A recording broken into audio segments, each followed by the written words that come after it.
A hotel room may seem like a peaceful place to rest your head.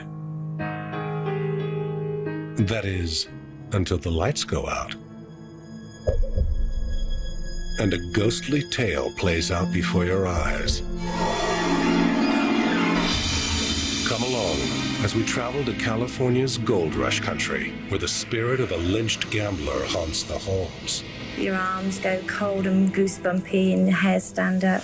In the deep south, a horrific night in a cemetery keeps a young spirit from resting in peace. You lose your breath and try to scream, but nothing comes out. And in an English coaching inn, not even death can keep a murderous specter down. He had got his revenge back. And the dead can do things like that. Join us as we cross over into a dark world of ghosts, where the past creeps into the present and lost souls roam.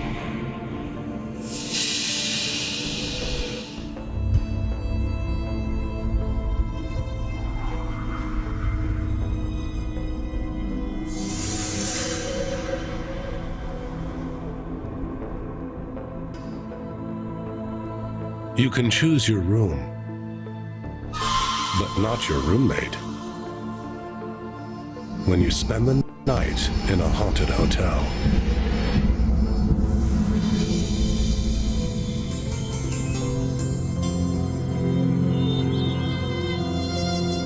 Just an hour outside of Charleston, down the winding dirt roads of rural South Carolina, sits Hope Plantation Inn. This 18th century Federalist mansion by the Cooper River welcomes overnight guests, and some say, even ghosts.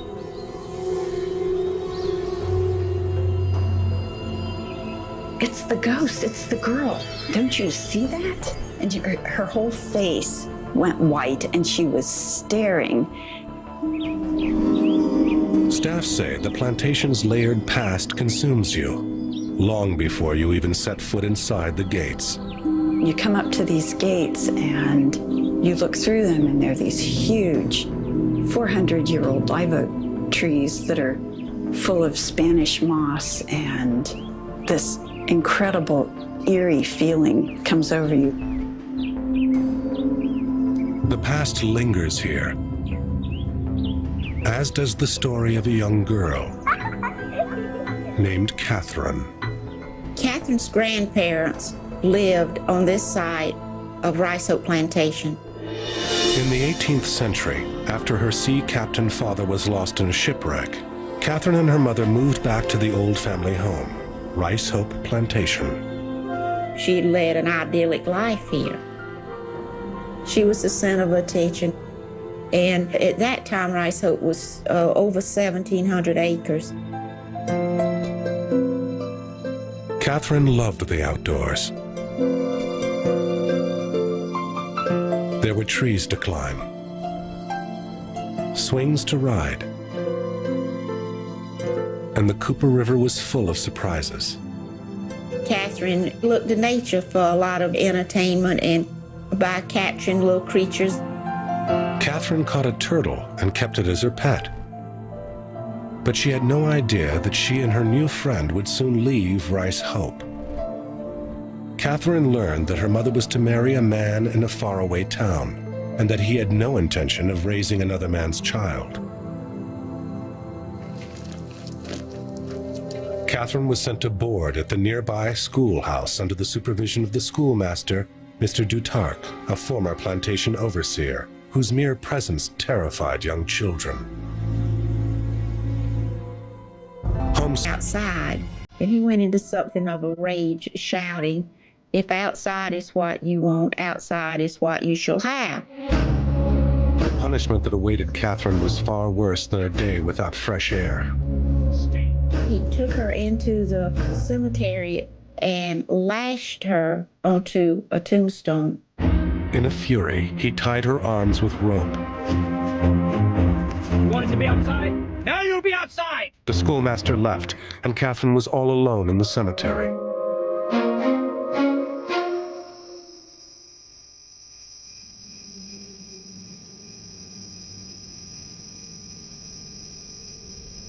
Before she knew it, night began to fall.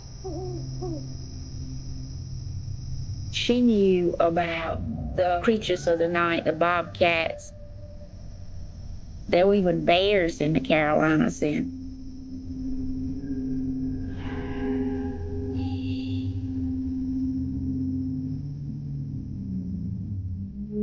What came next would make the nightmare complete.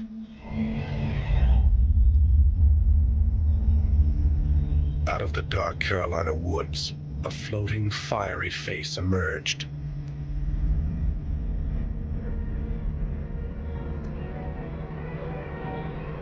Catherine fainted. But then, a figure stepped out of the darkness.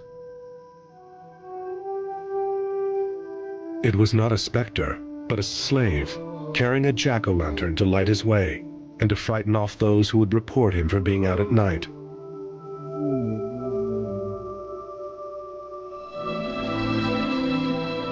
When the slave came across Catherine's limp body, he was shocked by what he saw. He ran for help, and Catherine was saved. But Catherine would never find happiness again. The night in the graveyard had turned her from a carefree child to a suspicious, reclusive adult. Catherine finally died of old age. But today, staff say Catherine has finally come home. When I'm walking, especially upstairs down that long hall, I feel like there's somebody behind me. It's like I'm not alone. And guests who stay in Catherine's old room say they sometimes receive an unexpected visitor. They had a small carry-on suitcase sitting on a stool and a few books on the same stand as the TV. Right at midnight, the books were literally thrown off of the TV stand, and the suitcase that was sitting on the stool was dumped upside down on the floor. Could it be that Catherine is not happy about sharing her room? Or was she trying to send a message? Staff say they will never know for sure, but her spirit seems to be fighting to keep her home as she likes it. While many at Rice Hope have grown accustomed to her ghostly ways, some still find it chilling to be in the presence of a spirit. My daughter all of a sudden turned and stared at the back porch. Her whole face went white and she was staring. It's the ghost, it's the girl. She's going up the back steps. And she just went into the door. And I get goosebumps even right now just thinking about that one. On the grounds, on the stairs, and in the house, Catherine's spirit is thought to wander every corner of the plantation. The silence of the night is broken by her small footsteps echoing down the halls. And guests lie awake as she passes by their doors. She had this glow all around her, and she just flowed. She didn't walk or fly. It was definitely like a flowing. And on nights when the full moon shines, some guests looking out their window at Rice Hope are met with a haunting sight.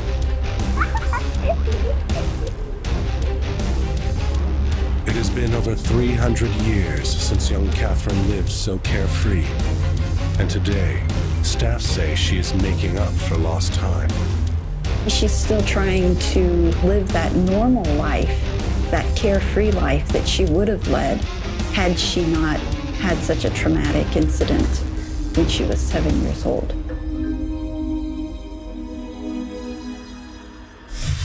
Coming up, wedding bells toll in a seaside inn. But this ghostly bride never made it to the altar. And next, we'll travel to a quaint English inn where a killer returns to settle an age-old score.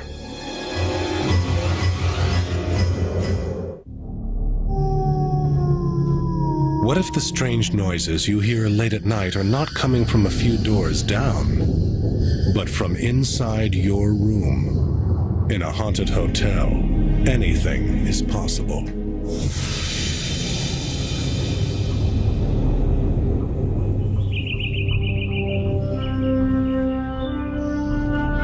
The Holt Hotel abounds in English charm. Located at a crossroads near Oxfordshire, 50 miles west of London, it was built as a coaching inn during the 15th century. Over the years, weary travelers have rested here before continuing on their journey to London. And today, they still sample local ales in the bar or just relax in one of the Holt's 86 rooms. But not all guests can speak of a good night's sleep. Your arms go cold and goosebumpy and the hair stand up. You can lose your breath and try to scream, but nothing comes out. The Holt's isolated setting can be relaxing for today's visitors. But it was the same seclusion that led to the hotel's violent and unsettling past. A past that some say still lingers. This hotel is very old. There are spirits from all sorts of things that have happened. There was a murder, so the spirits from that. This was an area where people were hung at the crossroads. There's spirits from those dead people as well. So there's many spirits. This is a very haunted hotel. But there is one spirit larger than all the rest. His name is Claude Duval. Claude Duval hangs around here because obviously it's his home. It's the place where he killed people. So there is a lot of fear in this hotel.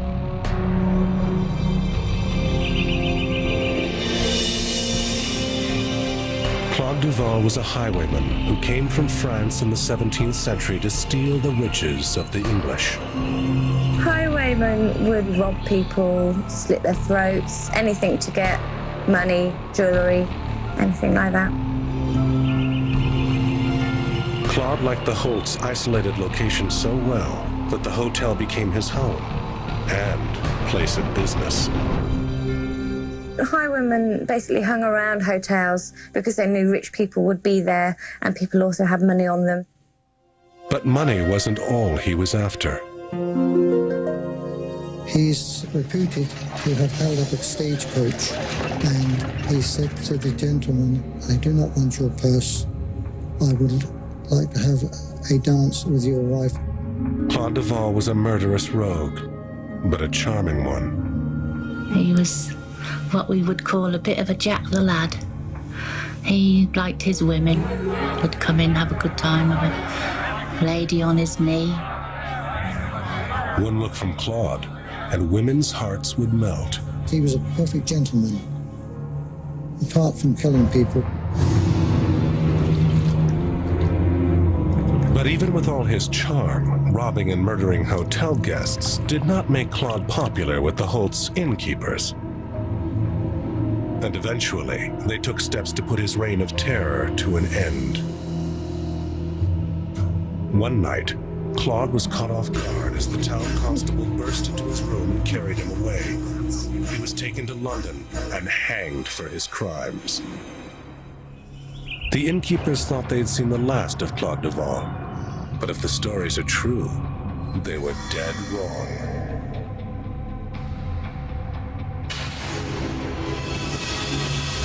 One morning, the landlord and landlady were found bludgeoned to death in their bed.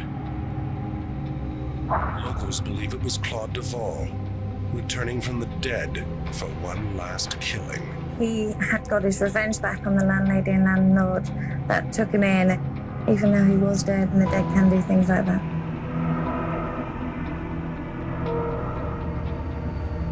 Three and a half centuries later, the murder remains unsolved. And while Claude was never to kill again, staff say they are still terrified to be alone.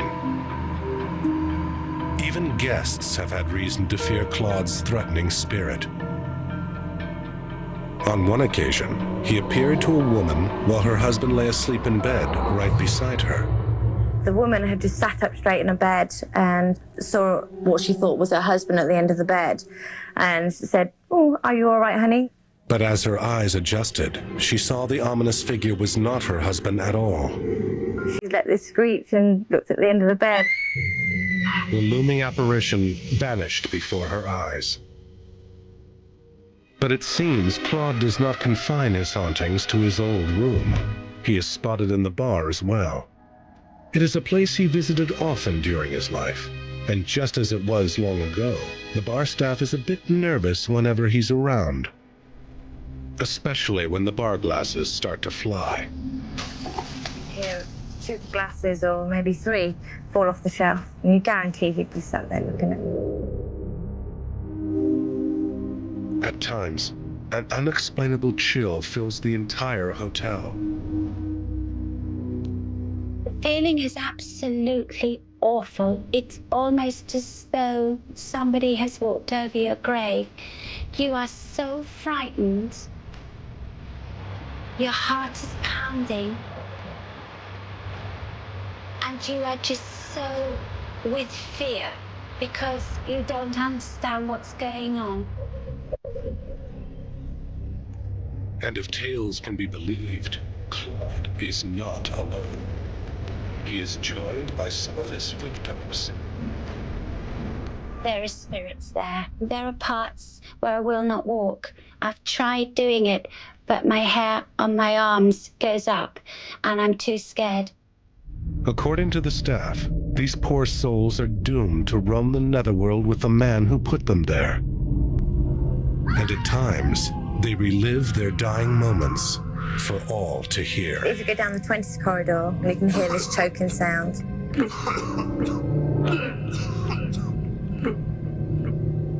No one knows what may happen when the lights go out at the Holt Hotel. It was a very violent man, and now he's getting his revenge back on everybody and spooking everybody. Coming up in this English country home, a guilty spirit forever keeps watch over the site of a dreadful accident. And when we come back, a night of wedded bliss turns to terror when a bride from beyond returns. When you check into a hotel after hours, ring the bell for service. But if the hotel is said to be haunted, you never know who might answer your call.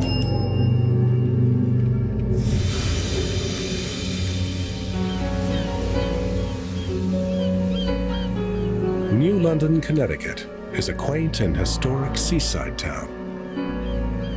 Summer homes line the coast, and travelers come to bask in the sun and enjoy sea breezes.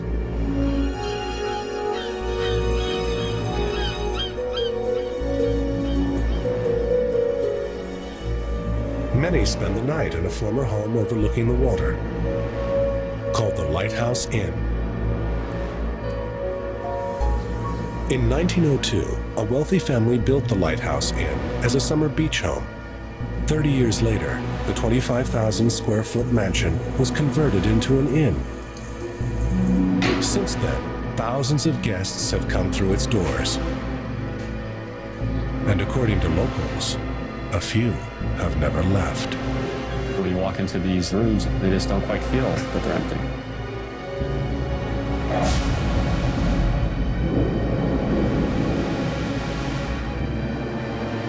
In the 1930s, the inn's Victorian charm and oceanside setting made it a popular spot for weddings. And there was one feature that brides adored the most. The grand staircase, just makes a dramatic opportunity for a bride to have her wedding day. Many remark that the winding mahogany staircase bears a striking resemblance to the one aboard the ill-fated Titanic.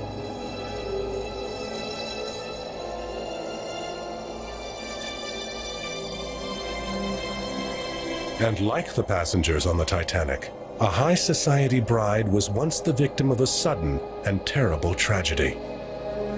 She was a very wealthy girl and very well known in the community. and she wanted to come to the Lighthouse Inn to have her wedding. When the big day arrived, the bride spent hours getting ready. She rehearsed her grand entrance over and over, until finally, she was ready for the real thing.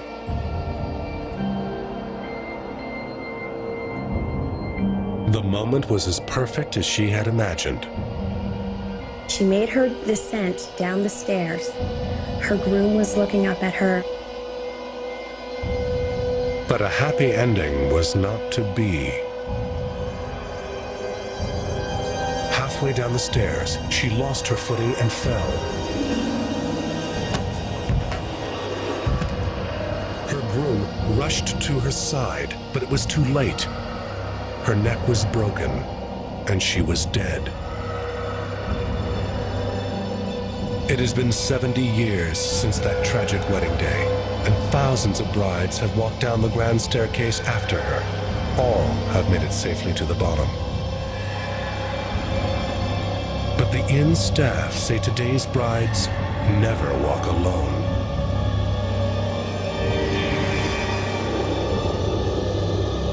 She revisits all of our weddings.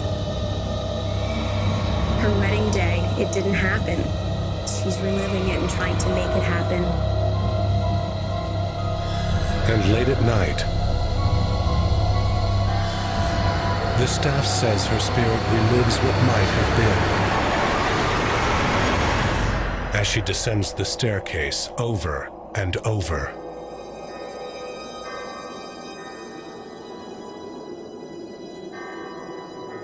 Once, a night porter became an unwilling participant in her procession.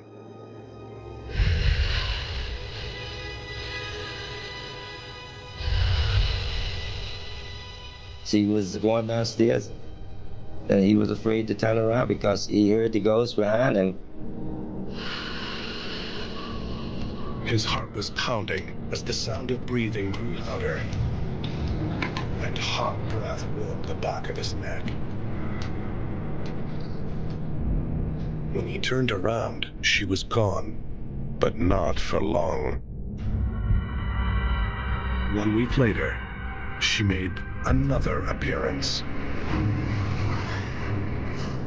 There was the young lady walking down the hallway in a long white gown, and all of a sudden she disappeared.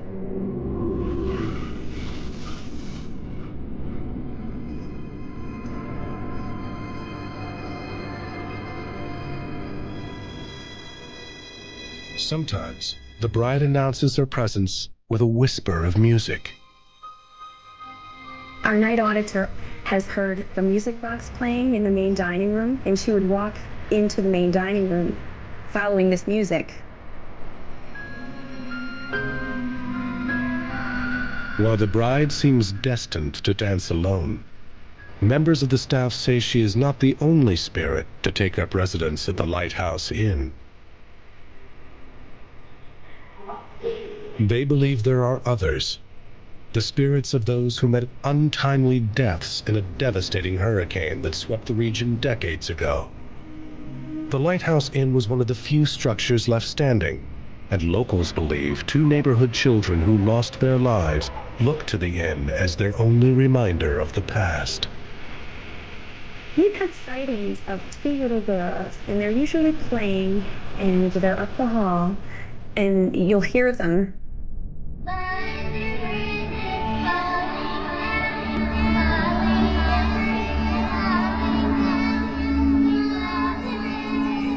Guests are caught off guard when the sound of a ghostly song drifts by their room.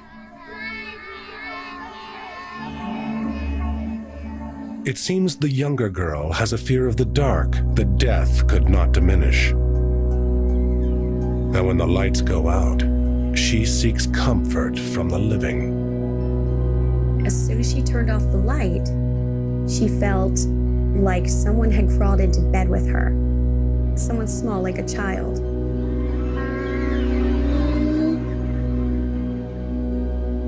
The startled guest turned on the light and saw no one.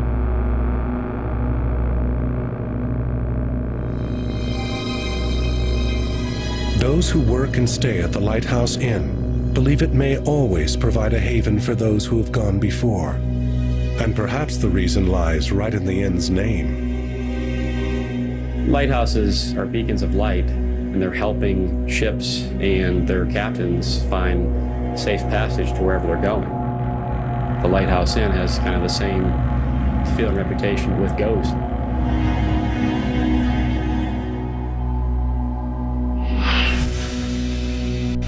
Coming up, travel to an English mansion where guests are never alone. And next, we'll spend the night in this Gold Rush Inn where a ghost pays for his crimes for all eternity. And he wants to get out. He wants to escape. In a haunted hotel, guests who come knocking in the night might make themselves at home forever.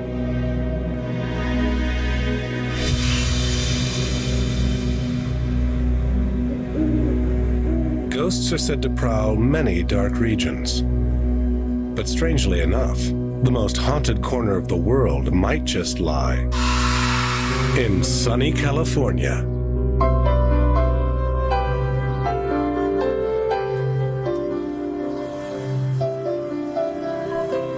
The Gold Rush country of California has more spirits and ghosts per capita than any place else in the world.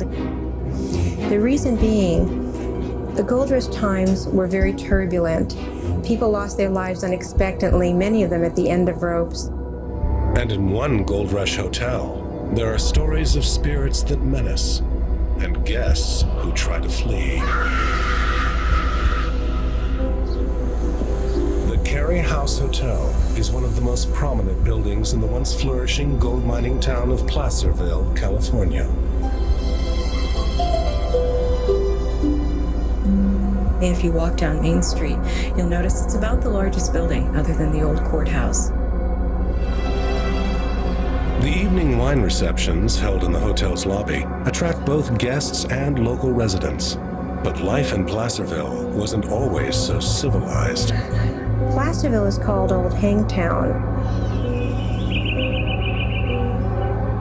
It's because in the Gold Rush time alone, there were over 7,000 hangings, and that was in about a 3-year period. And according to locals, at least one guest left over from that violent time refuses to leave the premises. I've seen him on several occasions going up and down the stairs. Long ago, the Cary House was little more than a saloon where gold miners went to drink and gamble. Then in the year 1850, a newcomer took up residence. A man who made his living not in the mines, but at the poker table. Richard Crone was known as a desperado, a gambler. That was pretty much his occupation. Professional gamblers in the Old West had a habit of making enemies. Sometimes lethal ones. And there was one other thing Stan loved. Women. But they didn't love him back. He didn't have much luck with the ladies, but he certainly did like them. So the more he drank, the more obnoxious he would become. In the Old West, alcohol and flirtation were a dangerous mix.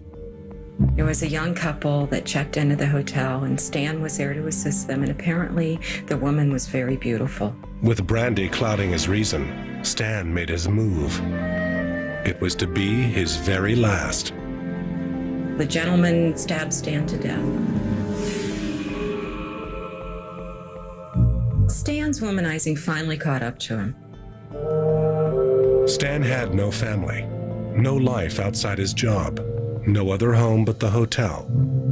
And perhaps that is why it seems he has chosen to remain here. It was his job when he was here to make sure everybody was safe and sound, and at night he will go and rattle the doors to make sure all of them are locked.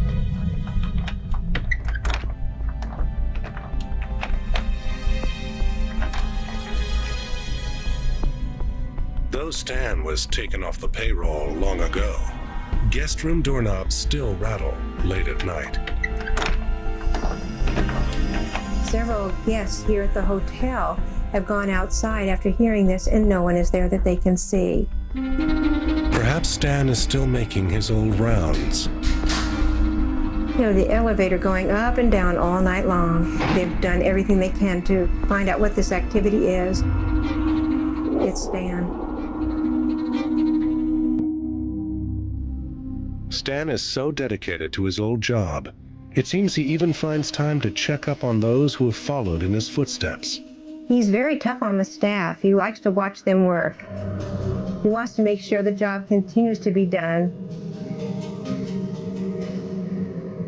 But devotion to service isn't the only thing that keeps Stan around. He loved the ladies, and he still loves the ladies. Female guests of the Cary house never know when Stan may decide to pay them a visit. There was one lady who was staying here for a few days, went out on the balcony at night, and just as she closed the door behind her, she heard it lock. It's kind of a noisy lock. The odd thing was, the door could only have been locked from the inside. There was just no explanation for this. It was late at night, and everyone was in bed in the Cary house. The lady went to call for help and ended up face to face with a vision from the past. He was dressed in the 1800s, and he smiled at her as if to say, "It's me that locked you out there." Trapping women on balconies seems to amuse Stan's flirtatious spirit. But most say it's his dedication to duty that has kept him with the Cary House Hotel all these years. Sometimes he goes to the other side, and sometimes he comes back here. But he still feels he has a job to complete. Of all those who have come and gone through Cary House's doors over the years, it seems Stan and Richard Crone are here to stay. But it doesn't necessarily follow that they are here alone. As you walk in, you will go through these areas, and they feel more charged with energy.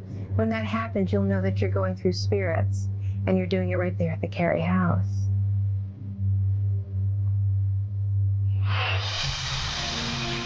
When we return in this elegant English hotel, guests receive supernatural services.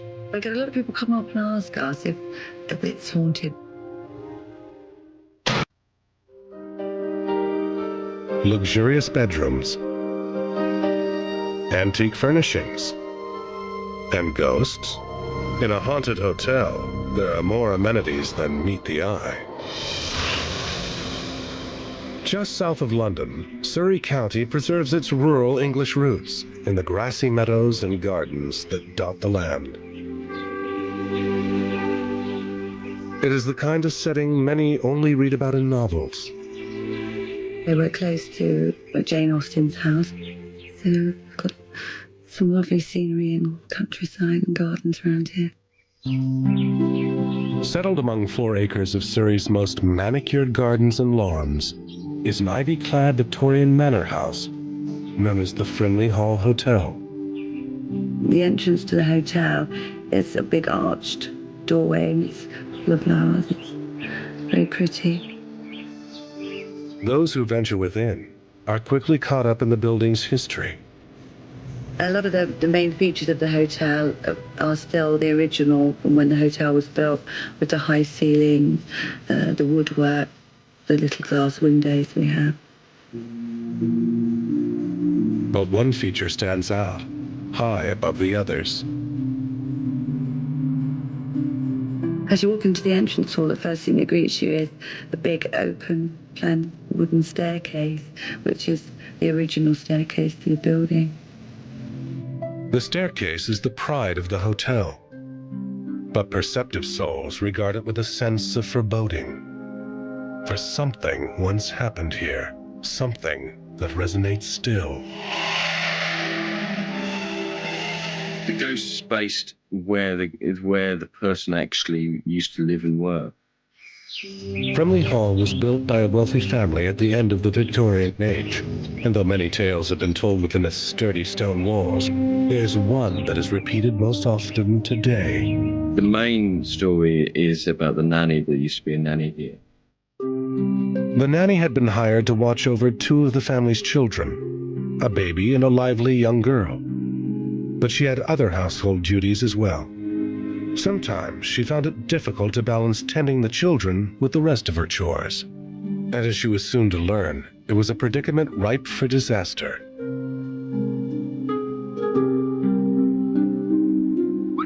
The nanny would often turn from one of her many tasks to catch the little girl playing where she was forbidden. High up on the grand staircase.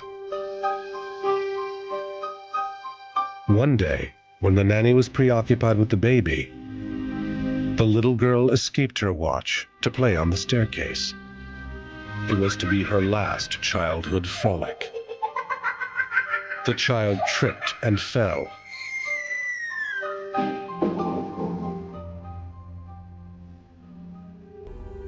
The accident was a fatal one. The nanny was sent away and spent the rest of her life consumed by guilt. She died alone and heartbroken.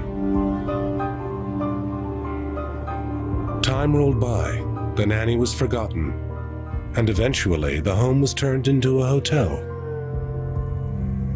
With its traditional English decor and 86 guest rooms, the Frimley began to draw in visitors. But almost immediately, the hotel staff felt there was something odd about this place. In the evenings and late in the evenings that people would hear noises and get cold feeling. The suspicious incidents continued. One of my colleagues said that one evening they were here and the bar doors opened and all of a sudden she felt cold air go past her. Eventually, a sad story from long ago began to resurface. We had some local people come in. There was a story about the lady who's the ghost.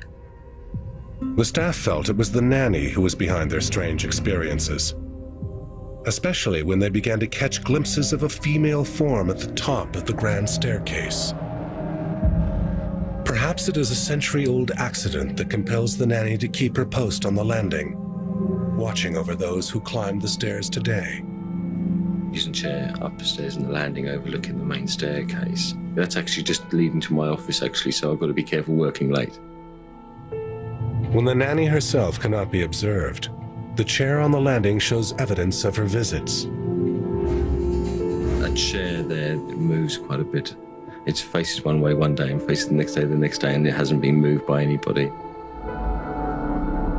It would seem that in addition to watching over the staircase, the ghost is also keeping up with her old housekeeping duties. There was one gentleman one day who said he went to bed and when he woke up in the morning, someone had folded all his clothes up neatly for him. Staff and guests alike believe they know the reason for the nanny's watchful presence. But it's as though she's here to watch over this baby who died, because they say a ghost is an unrested spirit, don't they? And they need to be able to rest. So she's obviously still thinks she's got work to do here.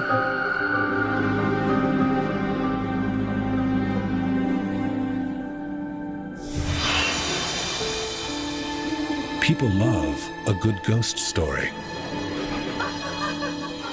That is, until it becomes much more than a tall tale. And while some seek out a haunted room, hoping to return home with a good story, there are others who may never look at a hotel room the same way again.